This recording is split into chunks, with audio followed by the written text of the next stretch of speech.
साथियों नमस्कार। एक नए फ्रेश कमाल वीडियो के अंदर आप सभी का बहुत ज्यादा स्वागत है। दोस्तों, अगर आप उत्तर प्रदेश के अंदर उप जिला अधिकारी यानी कि सर एसडीएम साहब बनना चाहते हैं, या फिर आप उप पुलिस अधीक्षक उत्तर प्रदेश पुलिस यानी कि उत्तर प्रदेश की पुलिस के अंदर डीएसपी साहब बनना चाहते हैं, या फिर सहायक आयुक्त वाणिज्य आप उत्तर प्रदेश के अंदर बनना चाहते हैं, सर बहुत अच्छी नौकरी है, बहुत अच्छी और कमाल की नौकरी है, ये बहुत अच्छी नौकरी। या फिर आप उत्तर प्रदेश के अंदर नायब तहसीलदार, आप सोचिए कि आप कुर्सी पर बैठे हैं, आपका अर्दली है और जनता आपसे आती है कि तहसीलदार साहब हमारा काम करिए, ये सुनना चाहते हैं। या फिर आप जिला बेसिक शिक्षा अधिकारी उत्तर प्रदेश के अंदर बनना चाहते हैं, या फिर ब्लॉक डेवलपमेंट ऑफिसर जो बीडीओ अधिकारी होता है वो उत्तर प्रदेश के अंदर बनना चाहते हैं। तो सर आज इस वीडियो के अंदर हम शुरू से लेकर लास्ट तक, ए से लेकर जेड तक, यानी कि पूरा प्रोसेस होता है वो आपको बताने जा रहे हैं। जैसे कि एग्जाम कब होता है, नोटिफिकेशन कब आता है, और सबसे बड़ी बात कि प्री कैसे होता है, मेंस कैसे होता है, इंटरव्यू कैसे होता है, एग्जाम कैसे होता है, और कितने पेपर इसमें देने पड़ते हैं, और टाइम कितना मिलता है, तैयारी कैसे करें, कौन कौन सी किताबें पढ़ें, ये सारी जानकारी आपको इसी वीडियो के अंदर, सिर्फ एक वीडियो के अंदर मिलने जा रही है। यहां पर सबसे पहला काम की फॉर्म कब निकलते हैं, तो यूपीपीसीएस, हम आपको इस पूरे वीडियो के अंदर यूपीपीसीएस की जानकारी दे रहे हैं। तो यूपीपीसीएस के जो नोटिफिकेशन है वो फरवरी महीने में हर साल औसतन निकलते हैं। अब ये जरूरी नहीं है कि हमने कह दिया तो फरवरी में निकल आएंगे, हो सकता है कि फरवरी के थोड़े बाद आए, लेकिन आज तक ऐसा हुआ है कि जनरली जो है वो फरवरी तक एग्जाम के जो नोटिफिकेशन है वो आ जाते हैं। इसके बाद आवेदन की अंतिम जो तारीख होती है वो ऑनलाइन आवेदन की अंतिम तिथि अप्रैल महीने में होती है, अप्रैल महीने। इसके बाद कहां से आवेदन करें, दूसरा सवाल कि यूपीपीसीएस की जो आधिकारिक वेबसाइट है upsc.up.nic.in पर जाकर आप ऑनलाइन आवेदन भर सकते हैं। इसके बाद आवेदन शुल्क जो है आपको कितना जो फीस है वो देनी पड़ेगी, तो सामान्य वर्ग, पिछड़ा वर्ग और जो ईडब्ल्यूएस कैंडिडेट होते हैं उनसे कुल मिलाकर 125 रुपए फीस आपको देनी पड़ेगी। इसके बाद एससी एसटी जो हमारे साथी होते हैं, अगर वो इस एग्जाम को देना चाहते हैं तो आपको सिर्फ 65 रुपए इस फीस को देना पड़ेगा।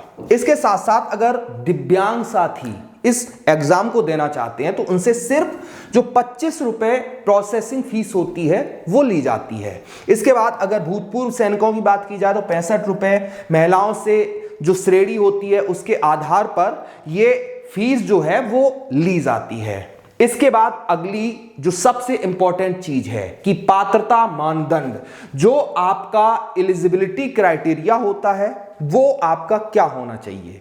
अब आप इस वीडियो को ध्यान से देखना शुरू करिए। तो आपकी जो एलिजिबिलिटी क्राइटेरिया है उसमें आपकी सबसे पहले आयु सीमा, आप जिस भी साल के अंदर एग्जाम देना चाहते हैं, मान लो आप 2026 के अंदर, 27 के अंदर, 28 के अंदर, तो आपकी जो आयु है, आयु की गणना 1 जुलाई उसी साल से की जाएगी जिस साल में आप एग्जाम देना चाहते हैं। तो 1 जुलाई को आपकी जो न्यूनतम आयु है वो 21 साल होनी चाहिए, और इसके साथ साथ अगर अधिकतम आयु की बात करें तो आपकी आयु 1 जुलाई को अधिकतम 40 साल होनी चाहिए। और यहां पर जो आयु की छूट मिलती है वो एससी एसटी ओबीसी कैंडिडेट को, जो कि उत्तर प्रदेश के निवासी होने चाहिए, उनको 5 वर्ष की छूट इस एग्जाम के अंदर दी जाती है, और भूतपूर्व सैनिकों को 5 वर्ष की जो सेवा छूट होती है वो मिलती है। इसके बाद अगर दिव्यांग साथियों की बात करें तो उनको भी 15 साल की छूट इस एग्जाम के अंदर मिलती है। अब सर सबसे ज्यादा इंपॉर्टेंट टॉपिक आने जा रहा है। सबसे ज्यादा जो इंपॉर्टेंट टॉपिक है कि आपकी शैक्षिक योग्यता। अगर आप डीएसपी साहब, अगर आप एसडीएम साहब बनना चाहते हैं तो सर आपका जो क्वालिफिकेशन है वो क्या होनी चाहिए। तो यहां पर सामान्य पद के लिए आपको किसी मान्यता प्राप्त विश्वविद्यालय से जो स्नातक की डिग्री होती है, यानी कि जो ग्रेजुएशन की डिग्री होती है वो कम से कम होनी चाहिए। इससे ज्यादा ऊपर आप कुछ भी हो सकते हैं, लेकिन कम से कम आपकी जो स्नातक की डिग्री है वो आपके पास होनी चाहिए। यहां पर अगर विशिष्ट पदों की बात की जाए, जैसे कि आप केवल एसडीएम साहब बनना चाहते हैं, उप जिलाधिकारी, तो आपकी जो स्नातक की डिग्री है वो आपको होनी चाहिए। अगर आप उप पुलिस अधीक्षक यानी कि डीएसपी साहब बनना चाहते हैं तो आपको स्नातक की डिग्री और उसके साथ साथ जो आपकी शारीरिक फिटनेस यानी कि आपका हाइट, वेट, चेस्ट, ये सारी चीजें जो शारीरिक मानदंड होता है वो डीएसपी की नौकरी के लिए होना चाहिए। और इसके बाद जिला बेसिक शिक्षा अधिकारी, अगर आप जिला बेसिक शिक्षा अधिकारी की नौकरी देख रहे हैं तो आपको बीएड या उसके समकक्ष की जो डिग्री होती है वो होनी चाहिए। और इसके बाद अगर हम अगले टॉपिक की बात करें तो यहां पर जो अगला टॉपिक है वो ये है कि आपकी अन्य शर्तें क्या होनी चाहिए। तो अन्य शर्तों के अंदर आपको बताते चलें कि आप भारत के नागरिक होने चाहिए और इसके साथ साथ आपकी जो वैवाहिक स्थिति है उसमें विवाहित पुरुष जिनकी पहले से एक पत्नी जीवित है और आपका तलाक नहीं हुआ है और आपने दूसरी शादी कर ली है, या फिर सेम कंडीशन में कोई महिला है जिसका पहला पति जीवित है और उसने बिना तलाक के दूसरी शादी कर ली है, इन दोनों लोगों को छोड़कर बाकी जितने भी लोग भारत के नागरिक हैं वो सब लोग इसके लिए आवेदन कर सकते हैं। अब इसके बाद जो सबसे ज्यादा इंपॉर्टेंट टॉपिक है वो आने जा रहा है और इंपॉर्टेंट टॉपिक ये है कि परीक्षा का प्रारूप क्या होता है। यूपीपीसीएस की परीक्षा जो होती है वो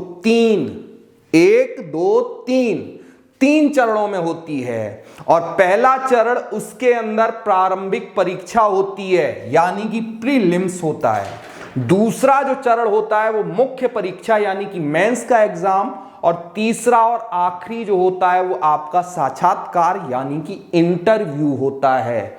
अब यहां पर हम पहले पड़ाव से शुरू करते हैं जिसके अंदर प्रारंभिक परीक्षा होती है।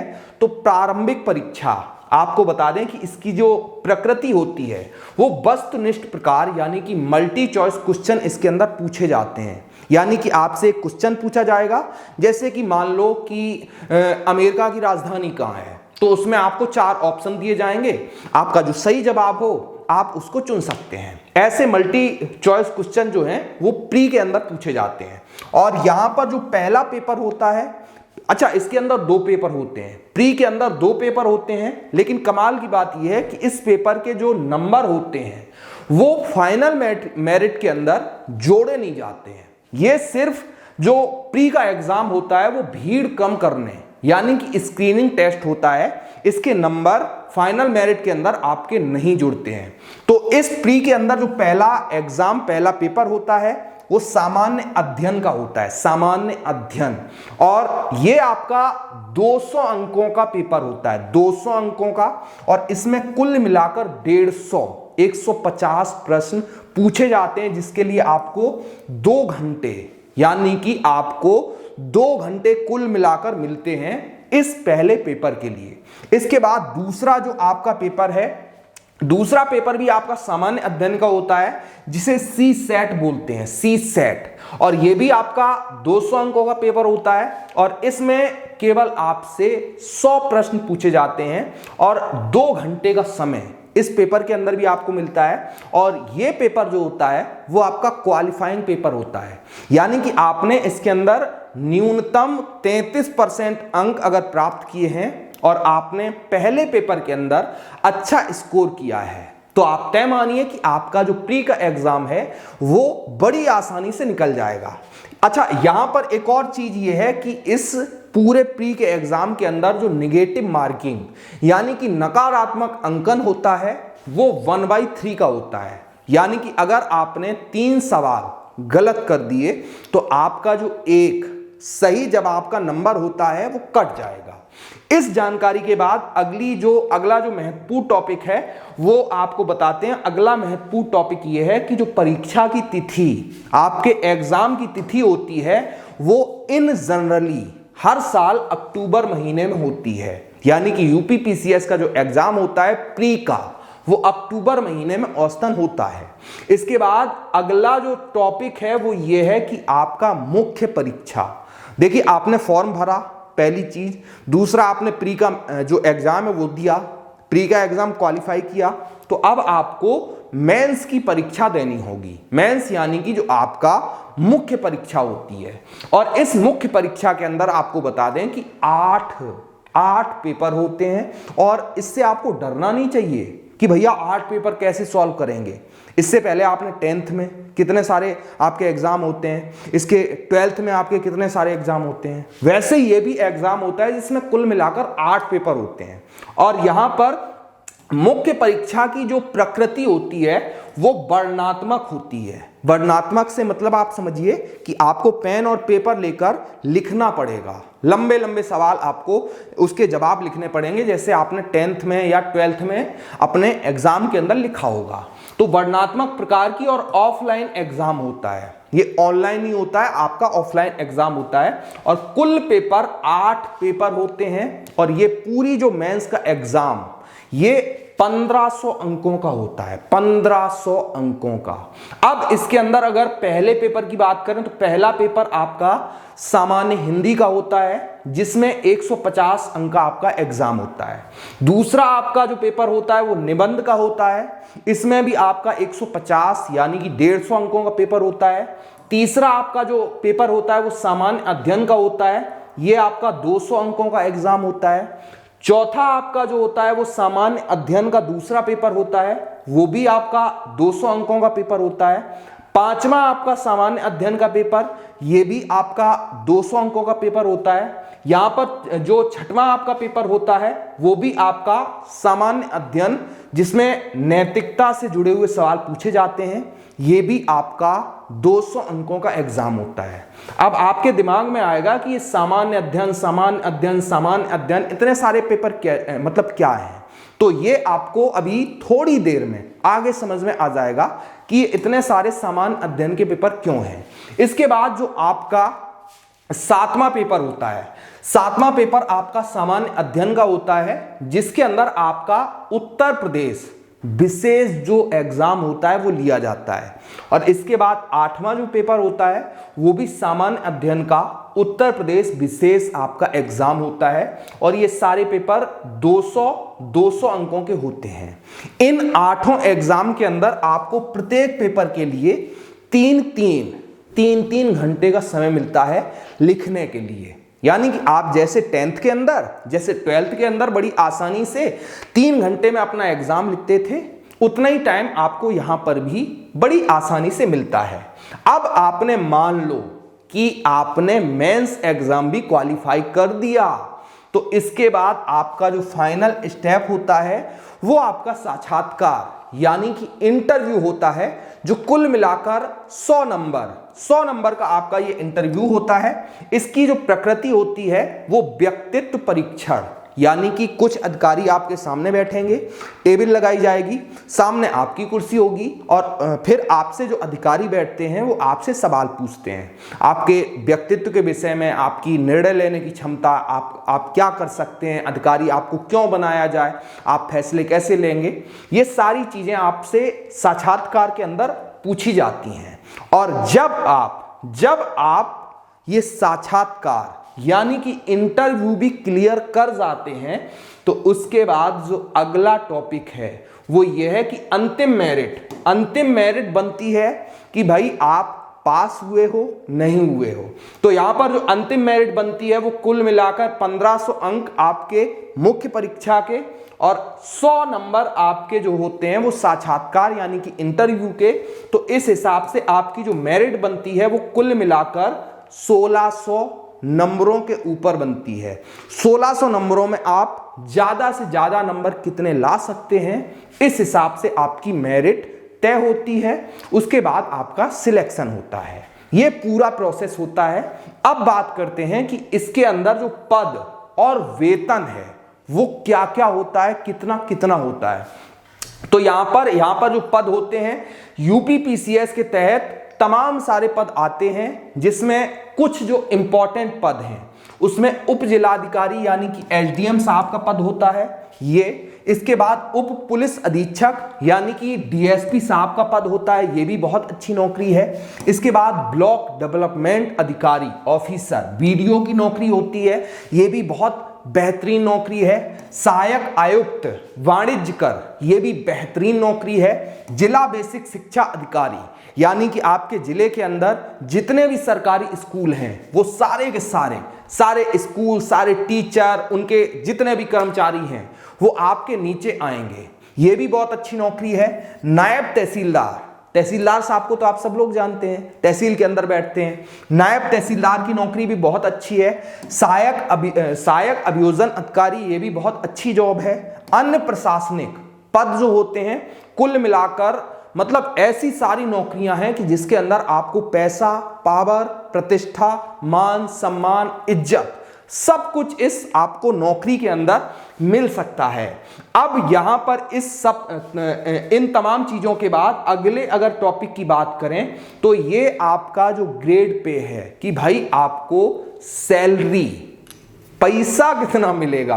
तो आपको बता दें कि प्रत्येक, चाहे आप एसडीएम साहब हो, आप डीएसपी साहब हो, आप बीडीओ अधिकारी हो, कोई भी अधिकारी हो, आज के हिसाब से मिनिमम आपको अगर देखा जाए तो 70,000 से ऊपर आपकी जो सैलरी होती है उसकी शुरुआत होती है। और आपको बता दें कि जब अभी 2026 में पे कमीशन लग जाएगा, 8 पे कमीशन लग जाएगा, तो उसके बाद ये जो आपकी 70,000 की सैलरी है, तमाम सारे लोग ये कह रहे हैं कि ये 1.5 लाख रुपए के आसपास पहुंच जाएगी। यानी कि 1.5 लाख रुपया लगभग आपका महीना इस नौकरी से आना शुरू हो जाएगा। इसके बाद अब सबसे ज्यादा इंपॉर्टेंट टॉपिक, भैया ये सैलरी देखकर तो सबके मुंह में पानी आता है कि भैया 1.5 लाख रुपया की सैलरी 2026 के बाद हो जाएगी। लेकिन अब इसके लिए आपकी जो अध्ययन सामग्री, पढ़ाई लिखाई की चीजें हैं वो क्या होनी चाहिए, किताबें कौन कौन सी पढ़नी चाहिए, ये बहुत ध्यान से देखिए। यहां पर सबसे पहली और सबसे ज्यादा इंपॉर्टेंट चीज ये है कि आप एनसीईआरटी की कक्षा 6 से लेकर कक्षा 12 तक की जितनी भी इतिहास, भूगोल, अर्थशास्त्र, विज्ञान, इनकी पुस्तकें हैं, कक्षा 6 से लेकर 12 तक की ये सारी पुस्तकें आप पढ़ जाइए।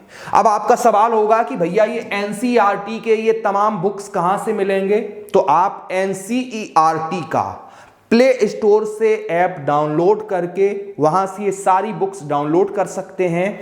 हिंदी में अवेलेबल हैं, अंग्रेजी में अवेलेबल हैं। आप इनको बड़ी आसानी से फ्री में एक ऐप डाउनलोड करिए, उससे बड़ी मतलब आसानी से पढ़ सकते हैं। इसके बाद जो दूसरा इतिहास का विषय है उसके लिए आप बिपिन चंद्रा या फिर सत्यप्रकाश सर की एक बुक आती है वो पढ़ सकते हैं, बहुत अच्छी बुक है। इसके बाद आप भूगोल के लिए माजिद हुसैन सर की एक बुक आती है, गोपाल सिंह की एक बुक आती है जो उत्तर प्रदेश विशेष होती है, वो भी आप पढ़ सकते हैं, बहुत अच्छी बुक है। इसके बाद आप राज्य व्यवस्था के लिए एम लक्ष्मीकांत सर की जो बुक आती है वो पढ़ सकते हैं, बहुत अच्छी बुक है। इसके बाद अर्थव्यवस्था के लिए आप रमेश सिंह सर की जो बुक आती है वो पढ़ सकते हैं। इसके बाद करंट अफेयर के लिए, करंट अफेयर जो आपकी रोजाना की घटनाएं होती हैं, देश दुनिया में क्या क्या चल रहा है, उसके लिए आप जो अंग्रेजी अखबार द हिंदू होता है, इंडियन एक्सप्रेस होता है, मासिक पत्रिकाएं जिसमें योजना, कुरुक्षेत्र, ऐसी तमाम पत्रिकाएं होती हैं वो आप पढ़ सकते हैं। अब आपको यहां पर लगेगा कि द हिंदू या इंडियन एक्सप्रेस जो है वो अंग्रेजी अखबार है, और हो सकता है कि बहुत सारे लोगों को अंग्रेजी ना आती हो, मेरे को बहुत कम आती है। तो इसके लिए आप नवभारत टाइम्स, दैनिक भास्कर, दैनिक जागरण या फिर अमर उजाला जो अखबार हैं वो पढ़ सकते हैं, और आपको जो समसामयिक घटनाएं होती हैं उनकी जानकारी मिल सकती है। और इसके लिए एक नैतिकता का जो विषय होता है उसके लिए आप लेक्सिकन या जी सुब्बा राव सर की जो किताब होती है वो पढ़ सकते हैं, बड़ी आसानी से आपको मार्केट के अंदर मिल जाएगी। अब यहां से अगले टॉपिक की बात करें तो हिंदी के लिए आप जो लुसेंट की हिंदी की एक किताब आती है, आप सब में बहुत सारे लोग जानते होंगे, वो पढ़ सकते हैं। या इसके अलावा हरदेव बहारी साहब की एक हिंदी की किताब आती है वो भी पढ़ सकते हैं। और उत्तर प्रदेश विशेष के लिए परिक्रमा या फिर गोपाल सिंह सर की जो बुक्स आती हैं वो पढ़ सकते हैं। ये सारी बुक्स पढ़ के आप ये एग्जाम क्रैक कर सकते हैं। लेकिन सबसे ज्यादा इंपॉर्टेंट चीज जो आपको लास्ट में मैं बताने जा रहा हूं वो ये है कि पिछले वर्षों के प्रश्न पत्र, पिछले कम से कम 5 से लेकर 10 साल के जितने भी यूपी पीसीएस के प्रश्न पत्र यानी कि क्वेश्चन पेपर हैं, वो आप यूपी पीसीएस की जो ऑफिशियल वेबसाइट है वहां से फ्री में डाउनलोड करके पढ़ सकते हैं, उनको सॉल्व कर सकते हैं। और जब आप क्वेश्चन पेपर सॉल्व करेंगे तो आपको ये अंदाजा हो जाएगा कि आप ये जो एग्जाम होता है वो कैसे क्रैक करेंगे, एग्जाम में सवाल कैसे पूछते हैं, सवाल कैसे तैयार किए जाएं। ये सारी जानकारी आपको सिर्फ और सिर्फ पिछले वर्षों के जितने भी एग्जाम पेपर यानी कि प्रश्न पत्र होते हैं उनको पढ़ के, उनको सॉल्व करके आप इस एग्जाम के अंदर बड़ी आसानी से सफलता प्राप्त कर सकते हैं। और अब लास्ट में हमारी शुभकामनाएं आपके साथ हैं कि जब अब अगली बार आपसे मुलाकात हो तो आप भी कहीं पर एसडीएम साहब हों, कहीं पर डीएसपी साहब हों, कहीं पर आप बीडीओ हों, कहीं पर आप बेसिक शिक्षा अधिकारी हों, और अगर ये मासूम सा गरीब सा चेहरा आपके सामने आए तो एक बार आपसे राम राम हो जाए। अभी के लिए इतना ही है। वीडियो अगर पसंद आए तो इस वीडियो को लाइक, शेयर और सब्सक्राइब करिए। और सबसे बड़ी चीज कि आप कमेंट बॉक्स में बताइए कि आप और किस एग्जाम की तैयारी करना चाहते हैं जिसका वीडियो आप इस चैनल के ऊपर देखना चाहते हैं। अभी के लिए इतना ही है। मेरा नाम दीपेंद्र है और मैं विलेज सक्सेस नाम की एक कोचिंग चलाता हूं जो फ्री ऑफ कॉस्ट छात्रों को पढ़ाने का काम करती है। नमस्कार, राम राम।